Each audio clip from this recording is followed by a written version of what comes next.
Later in life, as I began to get an understanding of the gospel through reading the scriptures, I remember a discussion I had with Dad regarding the resurrection and the condition of our bodies in their perfect state. We were talking about Alma 40:23. The soul shall be restored to the body, and the body to the soul, yea, and every limb and joint shall be restored to its body, yea. Even a hair of the head shall not be lost, but all things shall be restored to their proper and perfect frame. But I still have to wear glasses as a resurrected being. If not, how could it be possible? He responded by telling me, first, that with God all things were possible. He then went on to explain that by small and simple things, Heavenly Father brings to pass many great and wonderful miracles. Dad told me about the lady across the street that used to wear glasses but now wore a new thing called contact lenses. Heavenly Father inspires men in their advances in medicine and science. Perhaps in my lifetime, he said, I would be able to have my eyes fixed to the proper perfect form. What a visionary we had for a father. Perhaps he had read and applied the teaching of Joseph F. Smith. President Joseph F. Smith felt certain that the immortal spirit would not be satisfied to inhabit an imperfect body in eternity.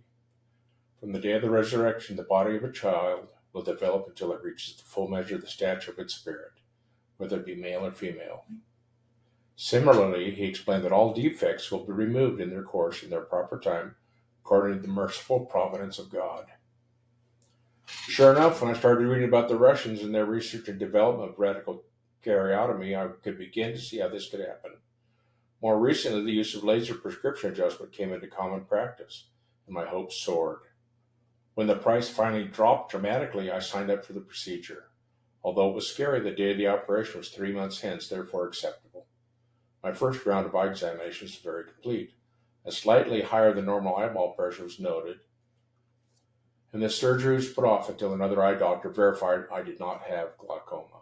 After receiving a clean bill of health in that regard, I received a new scheduled Lasik date, 45 days away. My nerves were going on a rampage since it seemed so near, but I was determined to go ahead full steam. When the fateful day arrived, Friday, November 10th, 2000, Susie drove me to the Lasik office. A kindly nurse explained the eye care necessary after the procedure, then sent me to don a cloth shower cap. A few minutes later, I was taken to a cold room with flashing lights and a desk chair with a bean bag for a headrest. My eyes were numbed, and I had to stare at the blinking orange light. The doctor came in and forced this thick ring thing in my eye under my lids. He told me to keep my head still and look down at my feet while they fitted the top side in. I replied that I had not been able to look down at my feet for many years. Was it okay to look down at my belly? He was not amused. It was a very serious sore, which I guess is good while you're messing with your eyes. After he got the ring in, he began to pump it up till my eyes bulged out past my nose. He then said, hold still and look straight at the blinking light. A flap was then cut from my cornea, and the laser went to work reshaping the lens. This took 20 seconds on the right and 13 seconds for the left. The left must have been on a higher setting because it smelled the burning flesh on that side. After the laser did its job, the doctor painted my lens with blue glue and folded the flap back over and squeegeed it flat. Left was a repeat of the right without the attempt at humor. I was then released to the waiting room where Susie dripped water in my eyes a few times. Then we left. I was given those old guy industrial grade sunglasses to wear outside to protect my tender eyes. At that time, everything was in focus but seemed a little foggy or misty. After 2 hours of staying awake, I was supposed to take a 1 hour nap. Upon awakening, the mist was gone and my eyes were still in focus. What a miracle. 4 times daily, Susie dripped antibiotic drops and anti-inflammatory drops into my eyes. Also, on the hour, I was supposed to drip the water drops in to avoid dryness. There was nearly no pain at all until I poked myself in the left eye trying to put in my own eye drops. Then a few hours later, that pain subsided.